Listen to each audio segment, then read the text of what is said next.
পরের জায়গা পরের জমিন ঘর বানায় আমি রই, আমি তো সেই ঘরের মালিক নই। ঠিক কিনা? একটু মিলায়েন নিজের জীবনের সাথে মিলায়েন। গভীর মনোযোগ। আল্লাহ রাব্বুল আলামিন তিনি সেই মহান সত্তা, খলাকা মাজির সিগা, সৃষ্টি করেছেন হায়াত, তোমাদের জীবন, ওয়াল মাউত, এবং তোমাদের মরণ। জীবন দেওয়ার আগে তুমি ছিলে নিষ্প্রাণ, তোমার বডির ভিতরে প্রাণ দেওয়ার আগে তুমি তো নিষ্প্রাণ ছিলে। আল্লাহ বলেন কাইফা তাকফুরুনা বিল্লাহি ওয়া কুনতুম আমওয়াতান ফাআহইয়াকুম সুম্মা ইউমীতুকুম সুম্মা ইউহয়ীকুম সুম্মা ইলাইহি তুরজাউন।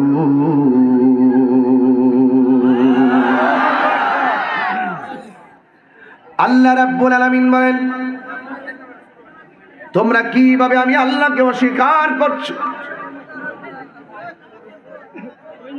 ওয়া কুনতুম আমওয়াতান, তোমরা ছিলে মরা, ফাআহইয়াকুম, অতঃপর আমি আল্লাহ তোমাদেরকে জীবন দিয়েছি। যিনি জীবন দিয়েছেন আমার আল্লাহ বলেন, এরপরে আমি আল্লাহ তোমাদেরকে মরণ দিব। জীবন পাওয়ার পরে কেউ এমপি, জীবন পাওয়ার পরে কেউ মন্ত্রী, জীবন পাওয়ার পরে কেউ চেয়ারম্যান, জীবন পাওয়ার পরে কেউ বক্তা, জীবন পাওয়ার পরে কেউ 10 তলা বিল্ডিং এর মালিক, জীবন পাওয়ার পরে কেউ মাটির ঘরের মালিক। কিন্তু সব মালিকানা একটা থাবা দিয়া চোখের পলকে স্তব্ধ করে দিবে। আমার আল্লাহ বলেন সুম্মা ইউমীতুকুম, অতঃপর আমি আল্লাহ রাব্বুল আলামিন তোমাদেরকে মরণ দিব। কি দিবে? মরণ দেওয়ার পরে অনেকে মনে করে মরে গেলে পর্ব শেষ, আর আমি তাহিরি বলি মরে গেলে কেবলমাত্র পর্ব শুরু। এই দুনিয়াটা হলো মরা গরুর মতো। মরা গরু যেমন করে বাজারে কাইটা বিক্রি করলে কেউ 1 টাকা দিয়েও কিনে না, এই দুনিয়া যারা করে আখিরাতে দুনিয়া ছাইরা নাও, কাজে আসবে না। আমার নবী বলেন আদ-দুনিয়া সিজনুল মুমিনিন, এই দুনিয়াটা হলো মুমিনের জন্য জেলখানা। আর বেঈমান মনে করে এই দুনিয়াটা হলো তাদের জন্য বালাখানা। পরের জায়গা পরের জমিন ঘর বানায় আমি রই, আমি তো সেই ঘরের মালিক নই। ঠিক কিনা? একটু মিলায়েন নিজের জীবনের সাথে মিলায়েন। পরের জায়গা পরের জমিন ঘর বানায় আমি রই, আমি তো সেই ঘরের মালিক নই, আমি তো সেই ঘরের মালিক নই। সেই ঘরখানা যার জমিদারি, আমি পাই না তাহার হুকুম জারি। সেই ঘরখানা যার জমিদারি, আমি পাই না তাহার হুকুম জারি। আমি পাই না জমিদারের দেখা, আমি পাই না জমিদারের দেখা। মনের জ্বালা কারে কই, আমি তো সেই ঘরের মালিক নই। আরে পরের জায়গা পরের জমিন ঘর বানায় আমি রই, আমি তো সেই ঘরের মালিক নই, আমি তো সেই ঘরের মালিক নই। ঠিক না বেটি? জমিদারের ইচ্ছা মতো দেই না জমি চা, তাই তো ফসল ফলে না, আর দুঃখ 12 মাস। কেমনে বুঝাইতাম? সে রব আমাদেরকে কেন জীবন দিয়েছে, কেমনে বুঝাবো? আমার মনিব জীবন দিছে, জীবন বড় নিয়ামত। এই জীবনের নিয়ামত যারা উপভোগ করতে পারে না, এরাই মনে করে মরণটা বড় কিয়ামত। কথা বলেন ঠিক কিনা? উপভোগ করো। এই জন্য যুবক, আমার আল্লাহ রাব্বুল আলামিন কুরআনুল কারীমের মধ্যে বলেছেন, কাইফা তাকফুরুনা বিল্লাহ।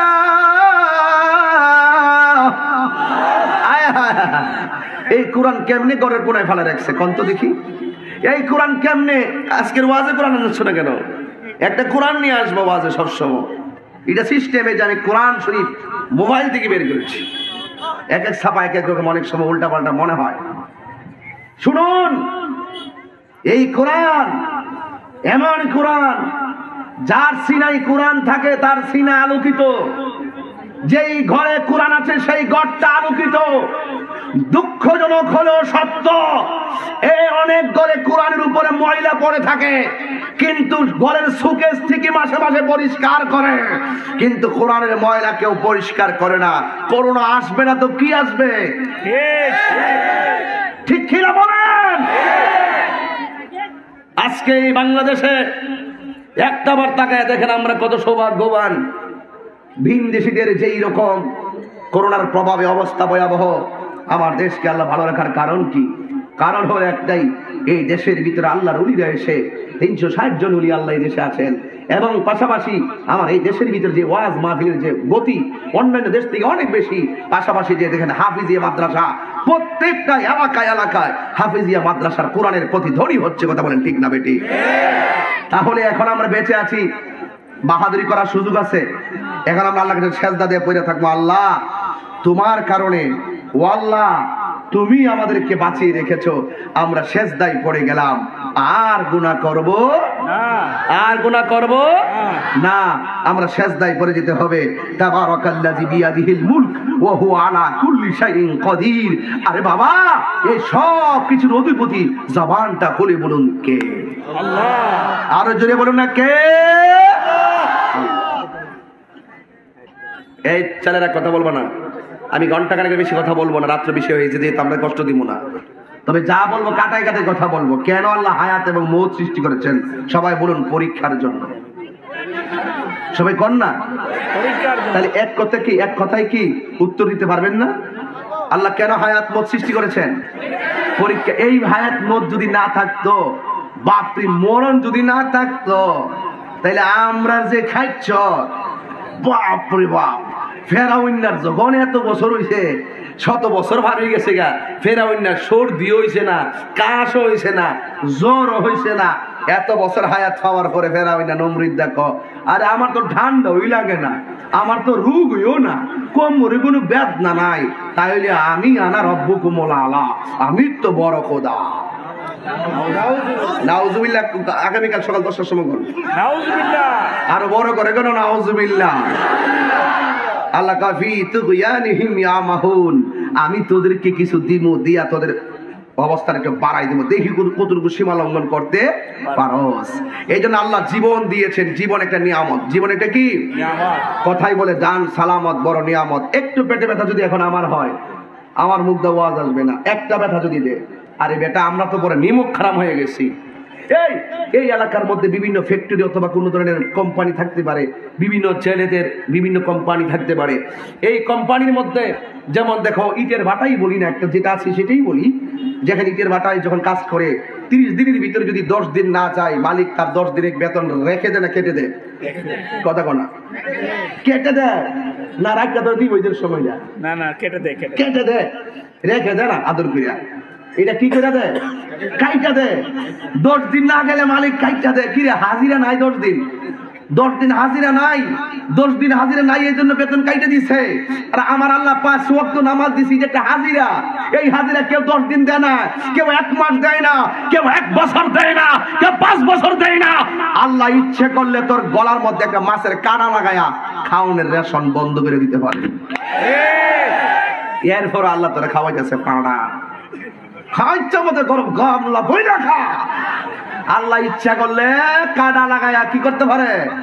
বন্ধ করে দিতে পারে। দুনিয়ার মালিক যখন বেতন কাইটা দেয়, আল্লাহ তো তোমার গলায় কাঁটা লাগায়া গলার ছিদ্রটা বন্ধ কইরা একবার নাইলে 2টা ঠোঁট লাগাই দিত না। কেমন ভালো আছে এবার ঢুকলো নিলে খাওন, ঠিক আছে? আল্লাহ কয়, আল্লাহ রাব্বুল আলামিন সবসময় মনে রাখবেন, আল্লাহ ছাড় দেয়। কিন্তু ছেড়ে দেয় না। কথা বলেন ঠিক না বেঠিক? আল্লাহ ছাড় দেয় কিন্তু ছেড়ে দেয়। এই জন্য যুবক ভাইরা আমার, আল্লাহ তোমার খাওয়াইতাছে পড়াইতাছে। আল্লাহ রাব্বুল আলামিন বলেন, আল্লাযী খালাকাল মাউতা ওয়াল হায়াতা লিয়াবলুয়াকুম আইয়ুকুম আহসানু আমালা। আমি আল্লাহ জীবন এবং মৃত্যু সৃষ্টি করেছি। আমি দেখব, ওই পরীক্ষা করার জন্য আমি দেখব তোমাদের মধ্যে কর্মে কে শ্রেষ্ঠ। তার মধ্যে যারা কর্মে ভালো, যারা ভালো মানুষ, যারা নেক কাজ করে। তুমিও মানুষ, আমিও মানুষ। এখন আমি নামাজ পড়ে বের হলাম, তুমি বাহিরে বসে বসে তাস খেলতেছো, অথচ দুইজন মানুষ। অথবা আপনি নামাজ কোরআন পড়তেছেন, আমি সামনে বেহুদা কথা বলতেছি, কিন্তু দুই মানুষের মধ্যে পার্থক্য আছে না নাই? এই জন্য আল্লাহ বলেন, ইন্নাল ইনসানা লাফি খুসর, নিশ্চয়ই মানুষ ক্ষতিগ্রস্তের মধ্যে রয়েছে। ইল্লাল্লাযীনা আমানু ওয়া আমিলুস সালিহাতি ওয়া তাওয়াসাউ বিল হাক্কি ওয়া তাওয়াসাউ বিস সাবর। আল্লাহ রাব্বুল আলামিন কোরআনে বলেন, আমি আসরের কসম করে বলছি, আল্লাহ বলে আসরের কসম, নিশ্চয়ই মানুষ ক্ষতিগ্রস্তের মধ্যে আছে। কিন্তু যারা ইমানদার, যারা নেক আমল করে, যারা সৎ কাজের উপদেশ দেয়, যারা হকের উপদেশ দেয়, আর যারা ধৈর্যের উপদেশ দেয়, এরা কোনোদিন ক্ষতিগ্রস্তে পড়বে না। চিৎকার মেরে বলেন আল্লাহু আকবার। এই জন্য বাবারে, আল্লাহ বলে, আমি নিষ্প্রাণ দেহের ভিতরে প্রাণ দিয়েছি, আবার আমি তোমাদেরকে জীবন দিব। জীবন দেওয়ার পরে আমি আল্লাহ তোমাদেরকে মরণ দিয়ে আবার যখন জীবন দিব, জীবন দেওয়ার পরে তোমরা অন্য কারো কাছে যাবে না। আমার আল্লাহ এই আয়াতে বলেন, সুম্মা ইলাইহি তুরজাউন, অতঃপর তোমরা আমি আল্লাহর কাছে ফিরে আসবে। এই জন্যই তো আল্লাহ বলেন, আল্লাযীনা ইযা আসাবাতুহুম মুসিবাহ ক্বালু ইন্না লিল্লাহি ওয়া ইন্না ইলাইহি রাজিউন। এই শব্দটা কত কঠিন শব্দ, ইন্নালিল্লাহ শব্দটা কত কঠিন, কত বিরহের। এই শিবপুর বাজারের, শিবপাশা বাজারের মধ্যে বলবে একটি সুখ সংবাদ, ইন্নালিল্লাহি ওয়া ইন্না ইলাইহি। কে মারা গেল? আব্দুর রহমান সাহেব। ইন্নালিল্লাহি ওয়া ইন্নালিল্লাহি। শুনো, এই জায়গায় যদি বলতো তাহির সাহেব মারা গেছে, ইন্নালিল্লাহি। শুনো, চেয়ারম্যান সাহেব মারা গেছে, ইন্নালিল্লাহি। এই স্টপ, এই জায়গায় তোমার নাম উল্লেখ করা হচ্ছে, কিছু করার আছে? কিছু করার। মানুষের ইন্নালিল্লাহ যখন পড়বা, সাথে সাথে তোমার নিজের মধ্যে এমন একটা অবস্থা তৈরি করো, ও আল্লাহ, তুমি তাকে পাঠিয়েছিলে, তাকে তুমি নিয়ে গেছো, একদিন তো আমরা তোমার দিকে চলে আসবো। ইন্না লিল্লাহি ওয়া ইন্না ইলাইহি রাজিউন। তুমি পাঠিয়েছো, তোমার কাছে আমরা ফিরে যাব। ও আল্লাহ, মরে যাব, একদিন তো চলেই যাব, কিন্তু আমাদেরকে বেঈমান করে মৃত্যু দিও না, বেঈমান করে আমাদেরকে মরণ দিও না। তুমি জীবন দিয়েছো পরীক্ষার জন্য, আমরা জানি না সেই জীবনটাকে কতটুকু কাজে লাগিয়েছি।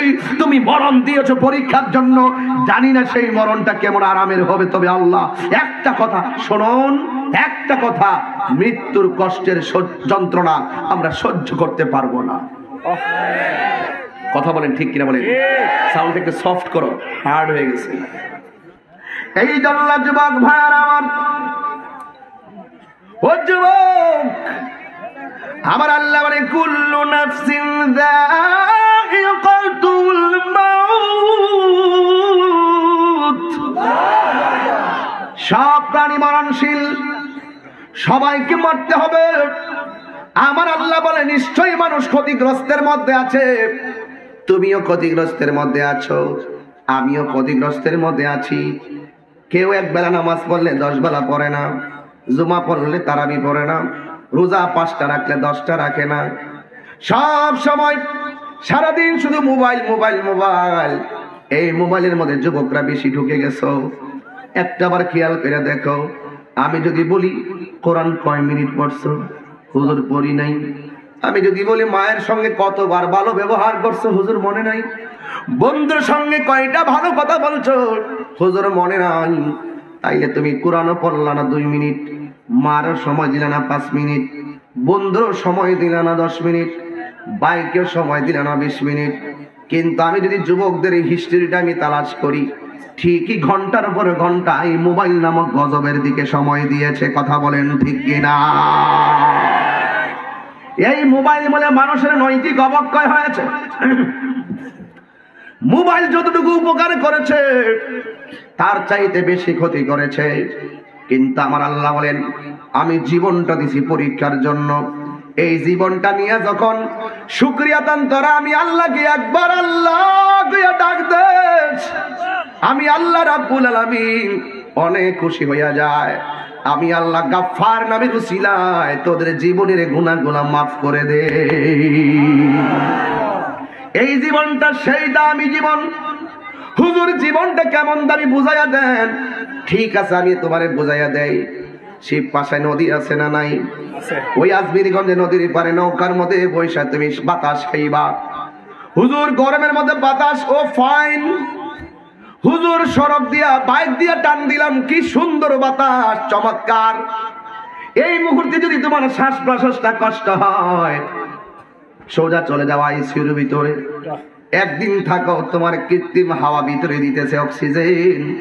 দিনে দিনে 24,000 টাকা 25,000 টাকা তোমার বিল দেওয়া লাগতেছে।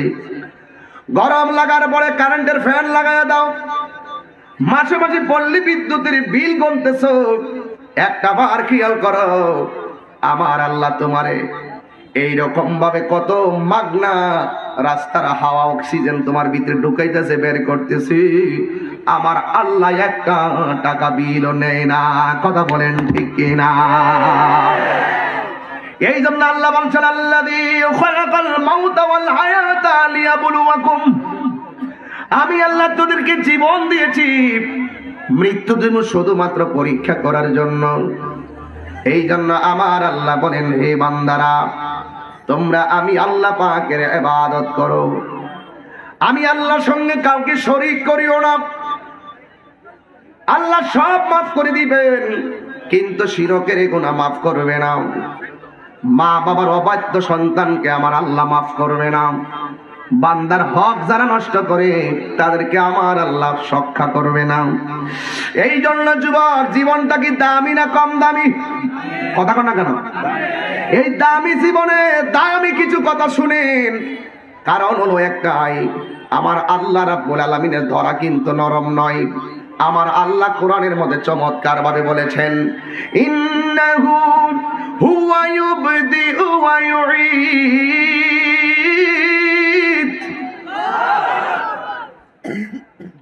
কষ্ট হয় না তো আপনাদের? আমার কষ্ট হইলে বলবেন, আমি দোয়া করে দিব ইনশাআল্লাহ। না না না, আমি যে কথাগুলো বলতেছি আমি কি দলিলের বাইরে বলতেছি? না না, আমি অর্থগুলো করলে আপনারা বুঝবেন যে কি বলতেছি। ইন্নাহু হুয়া ইউবদিউ ওয়া ইউঈদ। আল্লাহ হলো তিনি যিনি তোমার শুরুর মালিক এবং শেষের মালিক। দেখছেন, সব দলিল কোরআনে আছে। বাঁচার রাস্তা নাই, বাঁচার রাস্তা নাই। ওয়া হুয়াল গফুর। রাজি আছেন সবাই? ওয়া হুয়াল গফুরুল ওয়াদুদ যুল আরশিল মাজিদ।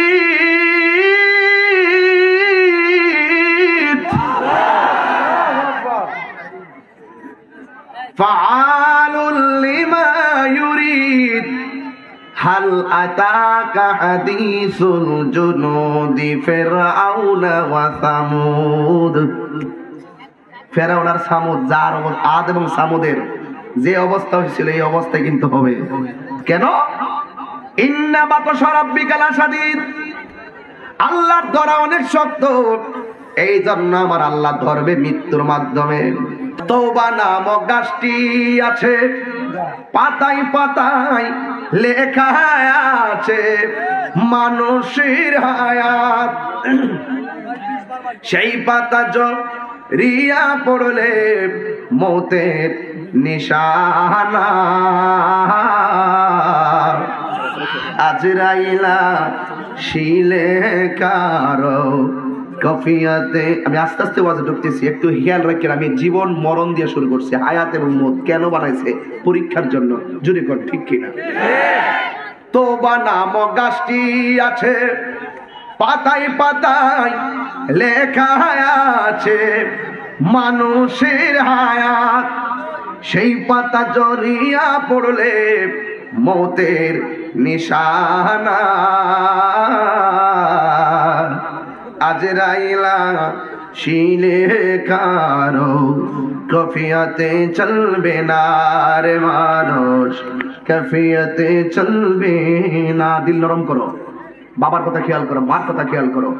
আমি হাসির খোরাক দিচ্ছি না, রিয়েলি জীবনটা উপভোগ করার একটা জীবন, কিন্তু এই জীবনটাকে বিপথে নয়, আল্লাহর ইবাদত করেও এই লাইফটাকে উপভোগ করা যায়, আল্লাহকে মানার মাধ্যমে উপভোগ করা যায়, আবার শয়তানের পদাঙ্ক অনুসরণ করেও উপভোগ করা যায়।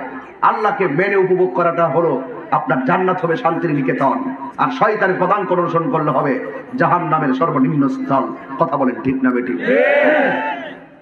সে যে নামে আজরাইল, সঠিক সময় শিবপাশা তোমার ঘরে হইব দাখিল। সে যে নামে আজরাইল, সঠিক সময় শিবপাশা তোমার ঘরে হইব দাখিল। কত কাকুতি মিনতি করবে তুমি, কত কাকুতি মিনতি করবে তুমি, রেহাই পাবে না। আজরাইলা শিলে কারো কফিয়াতে চলবে না রে মানুষ, কফিয়াতে চলবে না। মরণেরই কথা মানুষ স্মরণ করো না, আজরাইলা শিলে কারো কফিয়াতে চলবে না রে মানুষ, কফিয়াতে চলবে না। ঠিক কিনা বলেন? মিনহা خلقناكم وفيها نعيدكم ومنها نخرجكم تارة أخرى। এই মাটিতে আপনাকে শুইতে হবে। আজকে আমার বাবা মারা গেলে আমরা কান্না করি, মা মারা গেলে আমরা কান্না করি, বোন মারা গেলে আমরা কান্না করি। কান্নাকাটি করে কিন্তু মনে করবেন না যে আমরা ওই মুর্দারকে খুব লাভবান করাচ্ছি। না না না না, আমরা কান্নাকাটি করলে মুর্দার আরো কি হয়? গুনাহগার হয়, তার উপরে রহমত উঠে যায়। এই যে দেখেন, আমি একটি হাদিস নিয়ে এসেছি আপনাদের সামনে। এই যে দেখেন আমি কত সুন্দর করে পড়ছি, আপনারা একটু শুনেন, শুনলে বুঝতে পারবেন মানুষটা এখন মারা গেলে আমরা কান্নাকাটি করি না।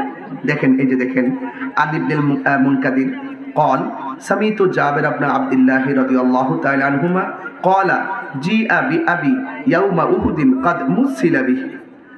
হযরতে জাবির ইবনে আব্দুল্লাহ রাদিয়াল্লাহু আনহু বর্ণিত, তিনি বলেন উহুদের যুদ্ধের দিন আমার আব্বাকে এমন অবস্থায় আনা হয়েছিল, তার অঙ্গ বিকৃতি করা হয়েছিল। হাত্তা বুদিয়া বাইনা ইয়াদাই রাসূলুল্লাহ সাল্লাল্লাহু আলাইহি ওয়াসাল্লাম, এমন কি রাসূল করিম সাল্লাল্লাহু আলাইহি ওয়াসাল্লামের সামনে আমার বাবাকে রাখা হলো। তারপর ওয়াকাদ সুজ্জিয়া সাওবান, আমার আব্বার শরীরটাকে আমি কাপড় দিয়ে ঢেকে দিলাম। ফাযাহাবতু উরিদু আন আকশিফা আনহু, আমি তার চেহারা থেকে কাপড় সরাতে, এমন সময় আমার কওমের লোকেরা কি ফানাহানি কওমি, আমি যখন আমার আব্বার চেহারা থেকে বা কাপড়টা সরাতে চাইলাম, ফানাহানি কওমি, আমার কওমের লোকেরা আমাকে নিষেধ করলো। সুম্মা যাহাবতু আকশিফু আনহু, আমি আবার খুলতে চেয়েছিলাম, ফানাহানি কওমি, আমার কওমের লোকেরা আমাকে নিষেধ করলো। ফাআমারা রাসূলুল্লাহ সাল্লাল্লাহু আলাইহি ওয়াসাল্লাম, রাসূল পাক সাল্লাল্লাহু আলাইহি ওয়াসাল্লাম আদেশ করলেন, ফারুফিআ, আমার বাবাকে উপরে উঠিয়ে নেওয়া হলো। সুবহানাল্লাহ। ফাসামিআ সাওতা সাআহাতিন, অতঃপর একটি কান্নার আওয়াজ কে যেন একটা মহিলা কান্না করতেছে এই মাইয়াতের জন্য। আমার রাসূল ফাকালা, আমার রাসূল বলেন মান হাযিহি, কে সেই ব্যক্তি কান্না করছে? ইবনাহু আমরি, কেউ বলছে এটা উমরের মেয়ে অথবা উমরের বোন। কল, রাসূল বললেন ফালিমা তাবকি, সে কেন কাঁদছে?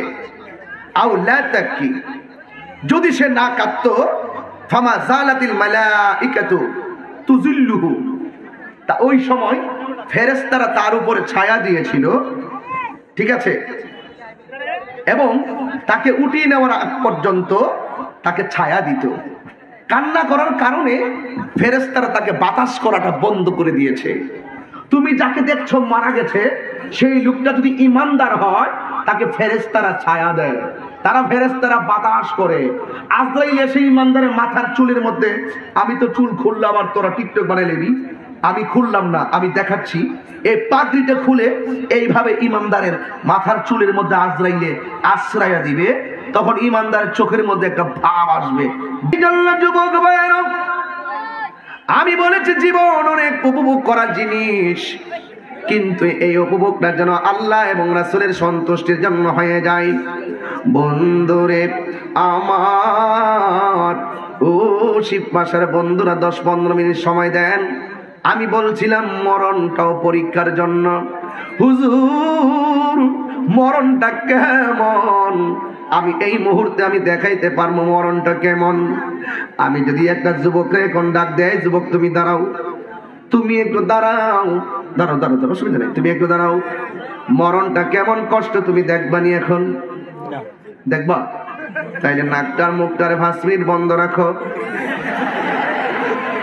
মরে যাবে গা। হ্যাঁ দেখেন, হাইসেন না, এটা বাস্তব। কিন্তু আপনি আপনার হাতটাকে, নিজের হাতটাকে 5 মিনিট 3 মিনিটে ধরে রাখতে পারবেন না, ঠান্ডা বাইরে যাবো গা। আর মরণের সময় আজরাইলে যখন রুহুটা টান দিব, আপনি তখন বলবে আজরাইল আমার রক্তগুলা পানি হয়ে যাইতেছে। আল্লাহু আকবার বলেন। খেতে কইতাছে হুজুর 5 মিনিট ধরে কিন্তু মরে যাবো গা। তোরে মরবার লাগা কইছি না, জীবনে আত্মহত্যা করিস না, জীবনে আত্মহত্যা করো না, ফাঁসি দিয়া মরো না, বিষ খাইয়া মরো না, ট্রেনের তলে ফইরা মরো না। এই যে রিয়াজের শ্বশুর যে এমনে গুলি দিয়ে মরে গেছে গা, এটা বেহুক দিকে মরছে। তোর ফুতে খবর না, জিয়ে খবর না, বউ খবর না, বউ যদি খবর না, এটা বিয়া করে না, ডাইরেক্ট কত তো বাড়া তুই একটা বিয়া করে নিতে সারা দিতে বেহুক দা। বউ খবর না, এই সুযোগ কজন রায় রে? হ্যাঁ, এই সুযোগ কজন রায়? বউ যদি খবর না ল জামাই দি, মাশাআল্লাহ, ঠিক আছে, thank you thank you thank you thank you. বউ যদি আমার খবর না ল, তুই বিয়া না করে লেবি বেহুক দা। আমার খবর আমার ছেলেদের না, আমার মেয়ের না, বউ আপন না, মেয়ে আপন না। তুমি কইলে হইলে আমার বউ আপন না, মেয়ে আপন না, আমি মরতাম না। আমার আপন হইল আল্লাহ এবং রাসূল। ঠিক কিনা বলেন? যদি এই কথা কইয়া পিস্তলটারে এমনি দিতে যাইয়া এটা আমার এটা, হ্যাঁ এখন ঠিক আছে, তোমরা বুঝালাইছি, লাইন ফাইল আইছে, মাশাআল্লাহ। কিও ঠিক আছে নি? দেখেন এই লোকটা বউজিবুত দিয়া শান্তি পাইল না, লাস্টে মইরাও আখিরাতে আর শান্তি পাইতো না। এই জন্য আত্মহত্যা করেন না। আমি মনে করি এরকম ডিপ্রেশন প্রত্যেকটা ফ্যামিলিতে বাপ মা সন্তান দ্বারা কষ্ট পাইতেছে। এই লোকটা হয়তো আত্মহত্যা করছে দিকে আমরা দেখছি, তার সন্তান দ্বারা কষ্ট। এমন হাজার বাপ মা ঘরের মধ্যে সন্তান দ্বারা কষ্টে পড়ে রয়েছে, এই কষ্টটা বাপ মারে দিয়েন না। কথা বলেন ঠিক না বেঠিক? তবে ওই লোকটা আত্মহত্যা করে ভুল করছে। হ্যাঁ, আত্মহত্যা না করে যদি কইতো যে আমার আল্লাহ হইলো, আমার রাসূল হইলো আমার আপন, আমার কেউ লাগতো না, তাইলে হাসরের মাঠে সে শাস্তি পাইতো না। কথা কোন ঠিক না বেঠিক? কথা না শোনো, কথা না, আমার মূল বিষয় তো ডাক দিয়া বলেন, এই ছেলেটা তোমার নাম কি বলছিল? রেজা। বলো। এই রেজা বলছে হুজুর, এদিকে তাকাও, 5 মিনিট যদি আমার নাক এবং মুখ বন্ধ রাখি, আজরাইল আর আমি মরে যাব। আপনারা বলেন সে বলছে আমি মরে যাব।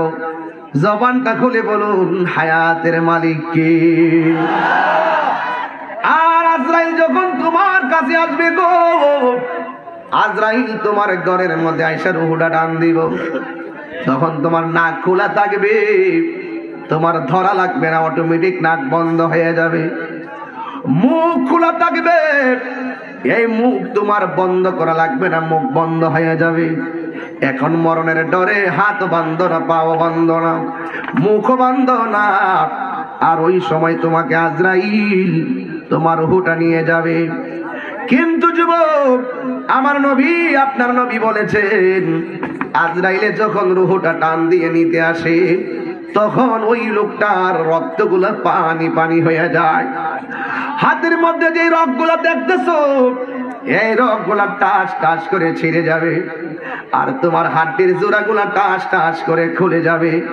আমার নবী বলে, মৃত্যুটা রূহ নেওয়ার আগে যেই সত্যারণা আছে, সাকরাতুল মউতের কষ্টটা আছে, এই কষ্টটা হলো সবচাইতে বড় কষ্ট। ও নবী বলে, ওই সাকরাতুল মউতের সময় ওই লোকটার মুখের মধ্যে এমন একটা তৃষ্ণা লাগবে, গলার মধ্যে পানি ঢুকাইলেও গলাটা শুকাইয়া থাকবে। কেমন কঠিন, পানি দিলে গলা ভিজে যায়। মরণ যন্ত্রণা শুরু হলে কোনো পানি দিয়ে গলা ঠান্ডা হবে না। সাকরাতুল মউতের কষ্ট বড় কষ্ট। ওই আমার নবী বলেন, 7 সমুদ্র 13 নদীর পানি দিলেও তৃষ্ণা মিটবে না গো। এমন ভাবে আজরাইলে তার রূহটা নেওয়ার জন্য আসবে। এ বন্ধুরে, ওই রূহ নেওয়ার সময় আমার নবী বলেন, যারা পায়খানা করে বিছনা বাসায়া ফালায়, প্রস্রাব করে বিছনা বাসায়া ফালায়, চোখ দুইটা উল্টায়া দেয়, জিহ্বার মধ্যে কামড় মারে, নাক দিয়া রক্ত বের হয়, কান দিয়া রক্ত বের হয়, রক্তগুলা ঠাস ঠাস করে ছিঁড়ে যায়, আমার নবী বলেন আর মরণের লক্ষণটা বেশি ভালো না, তার মরণের লক্ষণটা বেশি ভালো না। সাহাবী ডাক দিয়া কই, নবী গো, ও মায়ার নবী, তাইলে কোন কোন লক্ষণ ভালো? আমার নবী বলেন, যারা ইমানদার হবে, ইমানদারের কাছে আজরাইল আসবে রূহটা কান দিয়ে বের করার জন্য।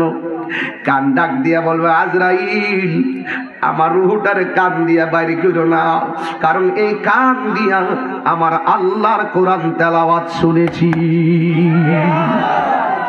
চোখ দিয়া বের করতে চাইব, চোখে ডাক দিয়া বলবে, এই চোখ দিয়া বের করো না, কারণ এই চোখ দিয়া আয়াতাফাক্কারুনা ফি খালকিস সামাওয়াতি ওয়াল আরদ, এই চোখ দিয়ে আমি আল্লাহর সৃষ্টি জগতের অপরূপ সৃষ্টি দেখে দেখে আমি আল্লাহকে ভালোবেসেছি। মুখ দিয়া বের করতে চাই, জবান ডাক দিয়া বলে, এই মুখ একটা মিনিটের জন্য জিকির থেকে খালি ছিল না, এই মুখ দিয়া রূহটা নিতে আমি দিব না। নাক দিয়া বের করতে চাই, সেই দিকে বারণ করে, কারণ আজরাইলে ইমানদার সালাম দেয়, ইমানদার যেমনে কয় আজরাইল তেমনেই শুনে রে। ও বন্ধু, ছাত্র জীবনে একটা গান গাইতাম, ওয়াজের বয়সে গায়া যায়, যারে মাটিও খায় না জমে অসয় না গো প্রেমিক যেই জনা। ও প্রেমিক, তুমি প্রেমিক হয়ে যাও, এই জীবনটা বড় উপভোগের জীবন, এই জীবনটা বড় দামি। যদি আজরাইল তোমার সঙ্গে সালাম মোলাকাত করে, ওই সময় দেখবা দুনিয়ার কিছুই তোমার কাছে ভালো লাগবে না। তোমার কাছে আজরাইল কইব, ও আল্লাহর বান্দা, তোমার রূহটা এখন নিয়ে যাবো, আল্লাহ পাঠাইছি। ইমানদাররা বলে, তাড়াতাড়ি নিয়ে যা, আমি আমার মনিবের সঙ্গী দিদারের জন্য আমার মনটা পাগল হইয়া রইছি। এবার আল্লাহর কাছে আজরাইলে যাইব, ডাক দিয়া বলবে, আল্লাহ তোমার ইমানদার রূহ আনতে গেলাম, কান দিয়া বের করতে দেয় না, চোখ দিয়া বের করতে দেয় না, মুখ দিয়া রূহটা নিতে দেয় না, এখন আমি কি করব? আমার আল্লাহ বলেন, তুই তোর একটা কাগজে হাতের তালুর মধ্যে আমি আল্লাহর নামটা লেখ। তোর হাতের তালুর মধ্যে আমি আল্লাহর নামটা লেখ। আল্লাহর নামটা লেখা যে আজরাইল ইমানদারের কাছে আইব, কোন বডি দিয়া, পাউ দিয়া, আঙ্গুল দিয়া, হাত দিয়া, কান দিয়া, নখ দিয়া, কোন দিক দিয়া যে রূহ নিতে পারে না। আমার আল্লাহ বলেন, তুমি যদি রূহ আনতে চাও, আমার ইমানদারের চোখের সামনে আল্লাহ নামটা এইভাবে ধরবা। ইমানদারের চোখের সামনে যখন আল্লাহর নামটা ধরবে, তখন ইমানদার আল্লাহ নামের দিকে তাকাইয়া ফানা ফিল্লা হয়ে যাবে, এমন ভাবে ফানা ফিল্লা হয়ে যাবে। তখন ওই মুহূর্তে মায়ের স্তন থেকে দুধ পান করতে করতে বাচ্চা যেমনে ঘুমায়া যায়, ইমানদার রূহটা আজরাইলে এই সুযোগে নিয়ে যাবে। ইমানদার যেন এমন ভাবে ঘুমায়া যাবে, জোরে জোরে কে আল্লাহু আকবার বলা যাবে না। আল্লাহ ডাক দিয়া কো ফেরেশতারা, শিব পাশার জমিনে কথার কথা বলছেন কি? আবার কোরআন হাদিসে যায় শিব পাশা খুঁজছেন না, কোন জায়গাতে দেখছে আল্লাহ বলছে শিব পাশা, আবার আল্লাহর দরবার লাগায় না। শিব পাশা কি আজরাইল আইতো না? তাহলে শিব পাশা গেলে কি অসুবিধা হইব? কেউ শিব পাশা কি আজরাইল আইতো না? হবিগঞ্জ আইতো না? শিব পাশা কি ইমানদার আছে না? তাহলে অসুবিধা কি? এটা বুঝতে হইব সব জায়গাতে আজরাইল আইব। কইও একবার কোশ্চেন যে আমার দাদা তো মরে গেছে গা, তো তুই কান্দস কি লেগে? দাদার লাগে কান্দি না, কান্দি যে আজরাইল যে আমার বাড়িটা চিন্না গেছে। আরে বেটা বাড়ি চিন্না গেছে, তুই যদি 7 সমুদ্র 13 নদীর তখন গিয়া মারি নিচে গিয়ে ঢুকে থাকো, হিয়ারের মধ্যে আজরাইল গিয়া ঢুকবো, কথা কোন ঠিক না বেটি? এই বাস্তব প্রমাণটা আমার আব্বারে দিয়া কইয়া দিই। আমার আব্বা যখন অসুস্থ হইল, আমি স্টেজ থেকে বৈশা ফেরন দিয়ে অ্যাম্বুলেন্স পাঠাইছি। অ্যাম্বুলেন্সে আমার 3 ভাই, আমার আম্মা ছিল, আমার ভগ্নিপতি ছিল, আব্বা শোয়া ছিল। আব্বা ঘর থেকে এশারের নামাজ পড়া উজু সহকারে গেছে, তাই আব্বা ওই সূরা ওয়াকিয়া, মুলক, ইয়াসিন আর রহমান এগুলো মুখস্থ পারেছ, সবগুলা পড়ছে, পইরা লম্বায়া শুইছে। শোয়ার পরে আমরা 5 বাইরে ডাক দিছে, আমাদেরকে ডাক দিয়ে দুরূদ শরীফ পড়ছে, শাহাদাত টাহাদাত পইরা হঠাৎ করে আম্মা মনে করছে মনে একটু ঘুমাইছে আর কি, স্বাভাবিক দেখতেছি। ডাক্তারের কাছে লয়ে যাইতেছি, গাউসিয়া যাওয়ার পরে আম্মাকে কিরে তোর আব্বা কোন সময় ঘুমাইছে, উঠে না, কারণটা কি? ডাক্তার দেওয়ার পরে দিয়ে লড়ে না, দিয়ে যে শরীর একটু শীতল শীতল লাগতেছে, এইভাবে আব্বা চলে গেছে। মানে আব্বার দিয়ে একটা কথা বলি, দেখেন আমার আম্মা, আমার ভাই সবাই পাশে বসা, গাড়ির গ্লাস বিশ্বাস যদি করেন একটু বাতাস ঢুকতে পারে না, এই গাড়িটার ভিতরে একটা পিপিলিকা ঢুকবো এই ছিদ্রটা পর্যন্ত গাড়িটাতে নাই, কোনো দিক দিয়ে কেউ ঢুকবো সুযোগ নাই। কিন্তু এই ছিদ্রে দিয়ে কোন হামদানা আজরাইল ঢুকলো কেমনে? আজরাইল গেল কেমনে? আরে তুই ফালাইবি কোথায়? তুই যাবে কোথায়? যেখানে যাবি আল্লাহ বলছেন ওয়ামা তাদরি নাফসুম বিআইয়ি আরদিন তামুত, যেখানে থাকবি সেখানে আজরাইল তোর থামাবে নিয়ে যাবে। কে যাইবি কোথায়? তুই বাঁচার কোন রাস্তা আছে? কথা কোনা বাঁচার রাস্তা আছে? চলে যেতে হবে ভাই, চলে যেতে হবে। আল্লাহ বলছেন আমি জীবন আর মৃত্যু বানাইছি, কে তাদের কর্মে শ্রেষ্ঠ। আসনারে যুবক, আমরা কর্মে শ্রেষ্ঠ হয়ে যাই, আজরাইল তোমাকে স্যালুট দিবে। জোরে করুন সুবহানাল্লাহ। আজরাইলের রূহটা নেওয়ার সময় আল্লাহ এই তাড়াতাড়ি তাড়াতাড়ি যা এলাকায় যাইয়া দেখ, হ্যাঁ তাড়াতাড়ি যা, তাড়াতাড়ি যাইয়া এই যে তোর জান্নাত থেকে একটা সাদা কাফনের কাপড় লয়, সুবহানাল্লাহ কোন রে, সুবহানাল্লাহ, আর একটা আতরের বোতল ল, তাড়াতাড়ি যা। এই মুহূর্তে আজরাইল ইমানদারের রূহটা কবজ করব, রূহটা বাইর করা আজরাইলের দায়িত্ব, রূহটা আবার এই কাফনের কাপড় বাইন্ডিং করা তোর দায়িত্ব। সুবহানাল্লাহ। আজরাইল শুধু রূহটা বের করছে। আমার আল্লাহ কোরআনে বলছেন ইয়াসআলুনাকা আনির রূহ কুলির রূহু মিন আমরি রাব্বি। ও বন্ধু, কেউ যদি আপনারা প্রশ্ন করে রূহটা কি, এখানে আমরা যারা আছি, আমি নিজে কইতাম রূহটা কিটা, আমিও পারতেন না, হুজুর পারতো না, এখানে যারা আছে কেউ পারতো না রূহটা কি। আমার বলেন কে পারলে? আল্লাহ নিজে নবীরই নবী গো, অনেক মানুষ আপনারে কইব রূহটা কি, আপনি কইবেন কুলির রূহু মিন আমরি রাব্বি। এটা একমাত্র আল্লাহর আদেশ মাত্র, আল্লাহর আদেশে ঢুকছে, আল্লাহর আদেশে বাইরে গেছে। এর চেয়ে বেশি কমও করেন না, বেশিও করেন না, হাকিকত জানে কে? আল্লাহ। দেখেন কত ভয়ঙ্কর বিষয়, কত কঠিন এক বিষয়, এটা কি জিনিস, এই জিনিসটা বোঝার কোনো ক্ষমতা নাই। এরপর আল্লাহ বলে এই ফেরেশতা তাড়াতাড়ি যা, যাইয়া আজরাইল থেকে রূহটা তুই কাফনের কাপড়ে লইবি। এবার ফেরেশতা আইসা এমন ভাবে কাফনের কাপড়টার মধ্যে বাইন্ডিং কইরা রূহটা লইয়া আসমানের দিকে উড়াল দিবে। জোরে কোন সুবহানাল্লাহ। আর এই দিক দিয়ে মানিক মিয়া মারা গেছে, মসজিদে এলান করতেছে একটি সুখ সংবাদ, একটি সুখ সংবাদ, শিবপাশা নিবাসী এমুক গ্রামের এমুক সকাল 6 ঘটিকায় ইন্তিকাল করিয়াছেন। ইন্না লিল্লাহি ওয়া ইন্না ইলাইহি রাজিউন। ওকে, ওরে মুরব্বীরা 10-15 জন উড়ানের মধ্যে বয়া চিন্তা করে কাফনের কাপড়টা কাটবো কোন হুজুরে, তারা গোসল করাইবো কেডা, বাজারও কেডা কাফনের কাপড়টা আনবো, তারা ফাড়াইতো না। সব মিলাইয়া 1200 টাকার বাজার করলে তার শেষ বিদায়ের কাপড় 2200 1800 টাকার বাজার করলো। কাফনের কাপড় আতর টাতর কিনা একবারে তার শেষ বাইন্ডিং দিয়ে হইলো 1200-1400 টাকার বাইন্ডিং দেয়। কাপড়ের কাপড় কিনবার লাগে শিব পাশা যায়। আর এই দিক দিয়ে আমার আল্লাহ আগেই ইমানদারের রুহুডারে কাপড়ের কাপড় দিয়ে ভেসাইয়া উপরের দিকে নিয়ে গেছে। ওই যে কোরআনে বলছিলাম, এখন কি কোরআনে বলছিলাম যে গেছে দেখেন, এই যে বলছিলাম কোনটা, এই যে আল্লাযী খালাকা সাবআ সামাওয়াতি তিবাকা, এই প্রথম আকাশে 7টা আসমান তো দলিল আসেনি, 7টা আসমান দলিল কিন্তু আছে। এই প্রথম স্তরে যখন এই আপনার শিব পাশের ইমানদারের রূহটা নিয়ে যাবে, প্রথম আকাশে একটা ফেরেশতা আছে, ফেরেশতা ডাক দিয়ে বলবে কিরে কতবার আমাদের গেল হারাইলা, এমন গ্রান তো পাইলাম না, হঠাৎ করে এমন গ্রান কইতে গাইতেছে, জানোস না এটা শিব পাশের ইমানদারটার রূহ। কথার কথা দেখেন, আপনি লাশ পরে আছে, আপনার লাশ পরে আছে শিব পাশা, আর আপনার দেহের রূহটাকে সালাম দিতেছে প্রথম আকাশে, এরপরে দ্বিতীয় আকাশে, তৃতীয় আকাশে, চতুর্থ আকাশে, পঞ্চম আকাশে, সপ্তম আকাশে। আল্লাহ কহে চুপ থাম, আমি আল্লাহ রূহটাকে রাখার জন্য আরেকটা আলাদা বাড়ি বানাইছি। গুলশান বাড়ির লেগে পাগল হয়ে যান গা, বরানির জন্য পাগল হয়ে যান, কিন্তু আমার আল্লাহ দেখেন আপনার রূহটা রাখার জন্য একটা বাড়ি বানাইছে।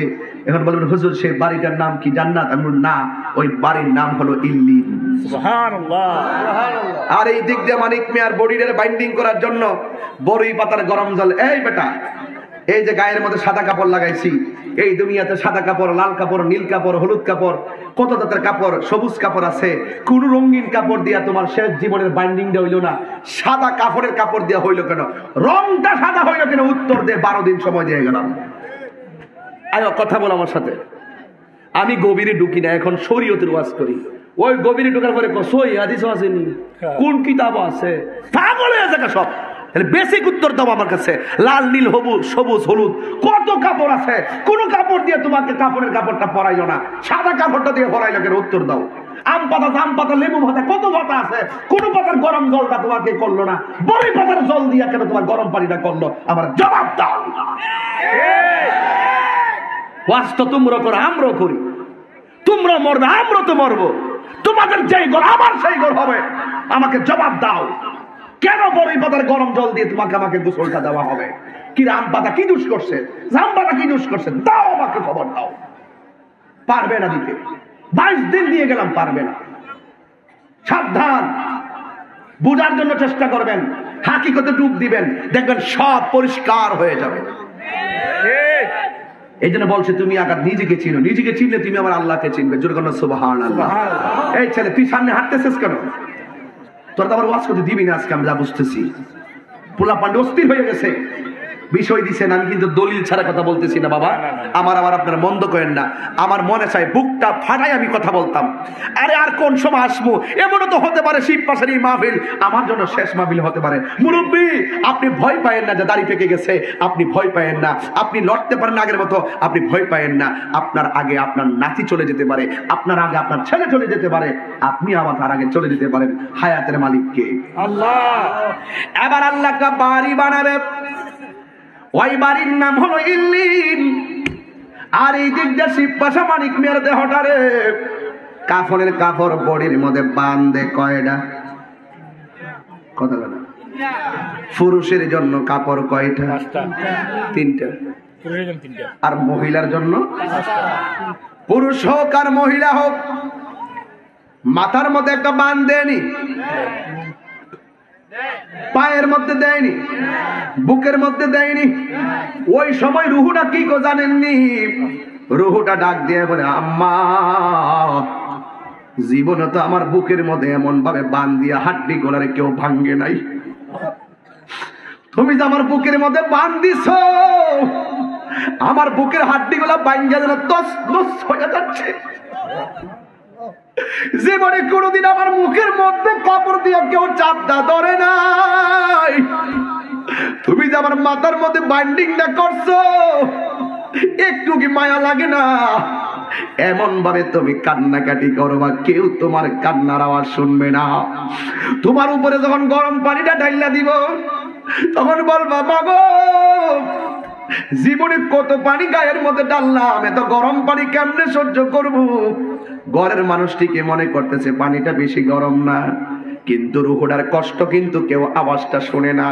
যখন খাটে শোয়া দেয় ওই রুহুটা ডাক দিয়া কয় জীবনে কোনোদিন বিছনা ছাড়া কোনো খাটের মধ্যে শুই নাই, কেমনে তোমরা বিছানা ছাড়া আমার শোয়া দিলা গো মা। এমন ভাবে রুহু কাঁদবো, কবরস্থানে নেওয়ার পরে এমন ভাবে বিলাপ করব। আর ইমানদার হলে ইমানদারের বাইন্ডিংটা করার সময় ঘরের মধ্যে কইব তাড়াতাড়ি গোসল করা, জানাজার মাঠে গেলে কইব তাড়াতাড়ি লইয়া যা, জানাজার কবরস্থানে নিলে কইব তাড়াতাড়ি নামায়া তোরা চইলা যা। এই দুনিয়ার কেউ আপন না, আমি আমার মহান মনিবের মিলনের জন্য আমার মনটা কাঁদতেছি। ইমানদাররা শিবপাশা জমিনে শোয়া দিব। হাদিস শরীফের মধ্যে এসেছে আপনজনরা তারা দাফন কইরা যখন বিদায় নেয় তখন ইমানদার কবর থেকে তাদের পায়ের আওয়াজ শুনে। আর ভিতরে রুহুটা আমার আল্লাহ ডাক দিয়া বলবে ফেরেশতা আমার ইমানদাররে কবরে নামায়া দিবে, এই কবরের মধ্যে আপন কেউ হবে না রে। ফেরেশতা আমার বান্দার কবরে ইন্টারভিউ হবে, ফেরেশতা আসার আগে তুই তার ভিতরে রুহুটা দিয়া দে। এবার রুহুটা না শিবপাশা বান্দার কবরে দিয়ে দেওয়া হবে। একটা আবার চিন্তা করেন, দুনিয়ায় থাকা অবস্থায় রুহুটা থাকা অবস্থায় কত বন্ধু বান্ধবের সঙ্গে কথা বললাম, কিন্তু কবরে যাওয়ার পরে রুহুটা দেওয়ার পরে যখন জীবনটা আমাকে তাকাবো এইভাবে আমি শুয়ে থাকবো কাফনের কাপড় বাইন্ডিং করে, যেই মাত্র আমার রুহুটা দিব আমি এমনি তাকাবো কবরের ভিতরে। হঠাৎ করে শুনবো কবর উপর দিয়ে একটা আওয়াজ হইতেছে, কে যেন আমার কবরে ঢুকতেছে। হঠাৎ করে কবরটা ফাঁক করলো, ফাঁক করে কয় আসসালামু আলাইকুম রাহমাতুল্লাহ। এমন ভাবে তারা সালাম দিব। আয়েশা দুইটা ফেরেশতা কবরের মধ্যে নামবো ভালো মানুষের বন্ধুর মতন নাইমা শুয়ার দিকা এই লোকটারে এমন ভাবে শুয়া থাকবো।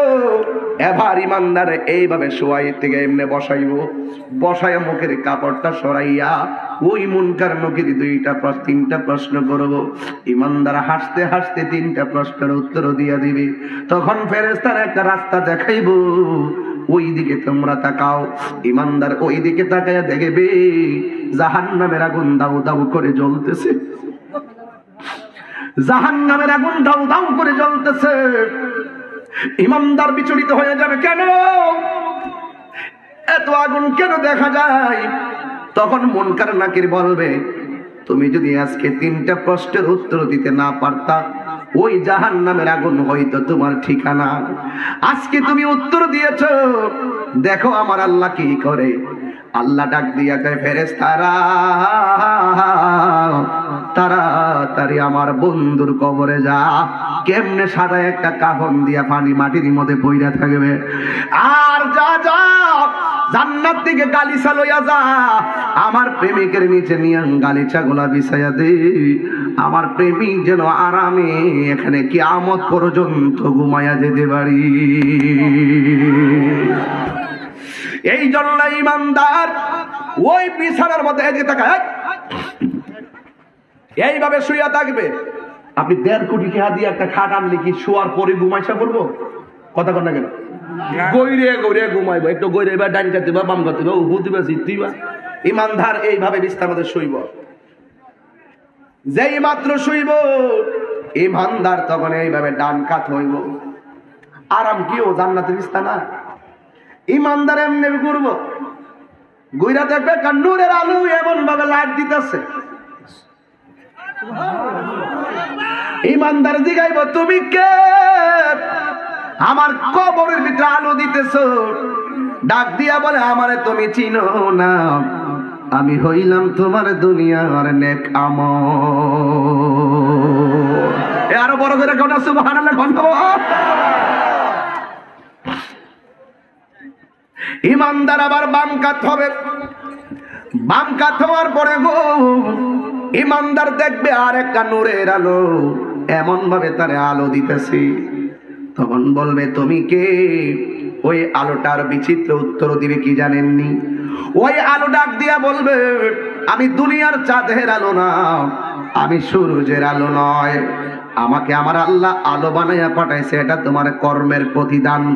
কই কি আবার? কই আমার চিনো না? আমি হইলাম তুমি দুনিয়ায় যে কোরআন তেলাওয়াত করেছো, এই কোরআন তেলাওয়াতকে আলো বানাইয়া আমার তোমাকে তোমার কবরে পাঠিয়ে দিয়েছে। এই জন্য আমার মা তোমার স্বামীর বাড়িতে আইসাই মনে করছে এটাই তোমার আসল বাড়ি। না গো না, তোমার পেটের দিকে সন্তান বের হয়েছি আমরা। এই হাজার মানুষ আমার সামনে, 15-20 হাজার মানুষ, রাত্র 1টা বেজে গেছে, আমি টের পাইছি না। 1.5 ঘন্টা হয়ে গেল স্টেজে বসলাম। এই সময়টার দাম যে কত, আজরাইল আসলে ঠিকই বুঝবো, দমটা বন্ধ বন্ধ হয়ে গেলে বুঝবো এই সময়টার দাম কত। এবার আমার মাকে বলি, মা স্বামীর বাড়িটা তোমার আসল নায়র নয় গো মা, একটাবার খেয়াল করো, বিয়ের আগে তোমার গায়ে হলুদের গোসলটা করাইছে, মরে গেলে তোমাকে ঠিকই একটা গোসল করাইব, বিয়ের দিন তোমাকে নতুন শাড়ি পরাইছে, একটাবার খেয়াল করো, মরণের পরে তোমাকে ঠিকই নতুন কাপড়টাই পরাবে, একটাবার খেয়াল করো তোমাকে নতুন কাপড় পরাইয়া গাড়িতে তুলছে, মরার পরে খেয়াল করো কাফনটা পরাইয়া তোমাকে ঠিকই পালকিতে তুলবে।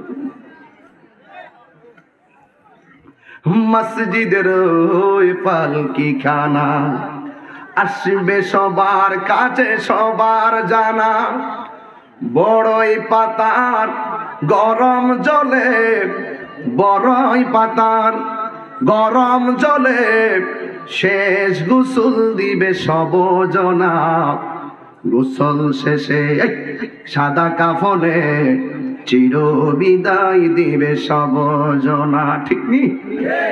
ও আম্মা, 4 চাক্কার গাড়ি বলে নৌকা বলো, তোমার কিন্তু পালকিতে তুললে তোমার স্বামীর বাড়িতে আনলো, ঠিকই দেখো মরণের পরে তোমার বিয়ের সময় পালকি দিয়ে আনার সময় তোমার সঙ্গে যাত্রী ছিল, বরযাত্রী,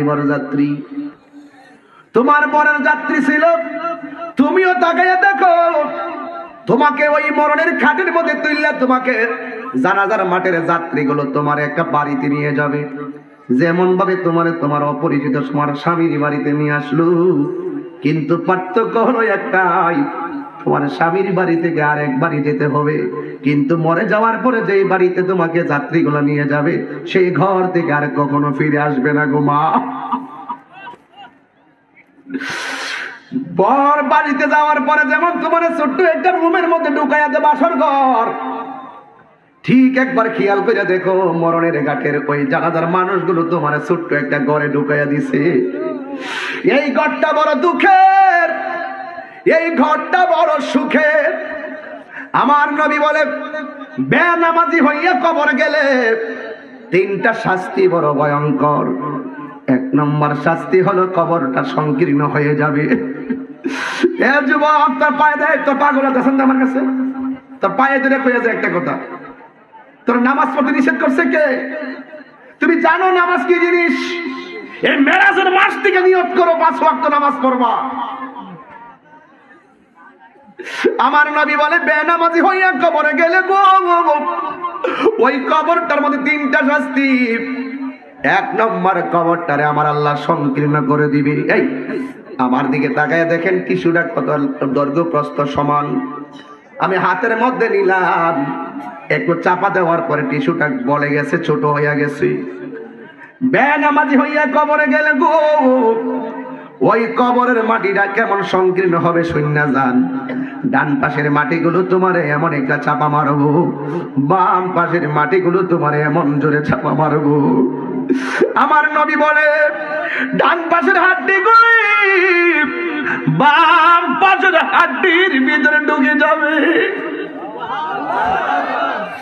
ও যুবক, বুক ফাটে না, মনটা চাই মাটির মধ্যে গইরে কান্দি। রাত্রে যখন বাড়িতে যাই মনে মনে ভাবি, হাজার মানুষ আমার ওয়াজ শুনছে, আমি তাহিরি মারা গেলে তো ফেসবুকে অনেকে শুনবো, কিন্তু এমন শ্রোতা আছে যারা মারা গেলে আমি তাহিরি জানতেও পারতাম না। কে জানে কোন দিন মারা যায়, আমরা জানি না রে বাবা। আমার নবী বলে, বন্ধুরে আমার, কবরের মাটিরা এমন জোরে তোরে চাপা মারবে, হাড্ডি গোলারে গুড়া বানায়া ফেলবে, এমন ভাবে গুড়া বানায়া ফেলবে। আমার নবী বলে, কবরের ভিতরে লোকটা এমন জোরে একটা চিৎকার মারবে, আল্লাহ কয়া চিৎকার মারবে, এমন ভাবে চিৎকার মারবে, তার কান্নার আওয়াজ পৃথিবীর কেউ শুনবে না। তার কান্নার আওয়াজ শুনবে গরু ছাগল চতুষ্পদ জন্তুরা। আমার নবী বলে, এই লোকটা এমন জোরে চিৎকার মারবে, তার কান্নার আওয়াজ যদি পৃথিবীর কোনো মানুষের কানের মধ্যে লাগতো, ওই মানুষের কানের পর্দাটা ফাটিয়া ওই লোকটা দুনিয়া থেকে বিদায় হয়ে যেত। চিৎকার মেরে কি আল্লাহু আকবার বলবেন না? ইয়া রাসূলুল্লাহ বলেন না? চোখেরই পলকে তুমি হতে পারো লাশ। একটু দাও।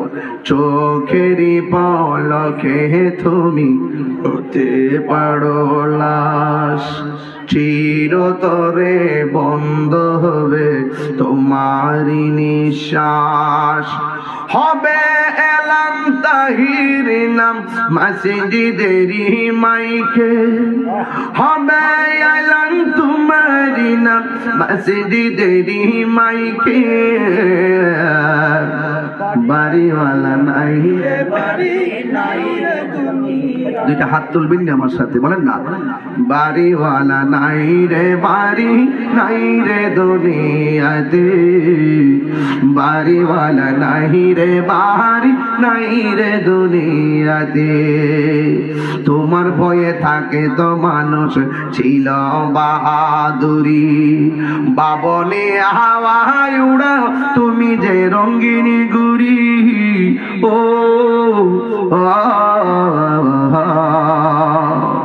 সতয় টান দিল বালি,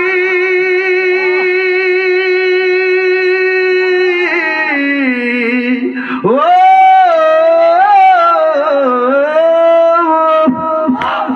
আর শুধুই টান দিল মালিক, শুধুই টান দিল মালিক, পারবে না তাকিতে। বাড়িওয়ালা নাই রে বাড়ি নাই রে। এই যুবক উঠলি কেন? এই কষ্ট পেয়েছেন আমার কথায়? জীবন মরণ কেন বানিয়েছেন? পরীক্ষার জন্য। জোরে বলেন, কিসের জন্য? পরীক্ষা করবেন কি? দেখবেন কে কর্মে শ্রেষ্ঠ, কে কাজে শ্রেষ্ঠ।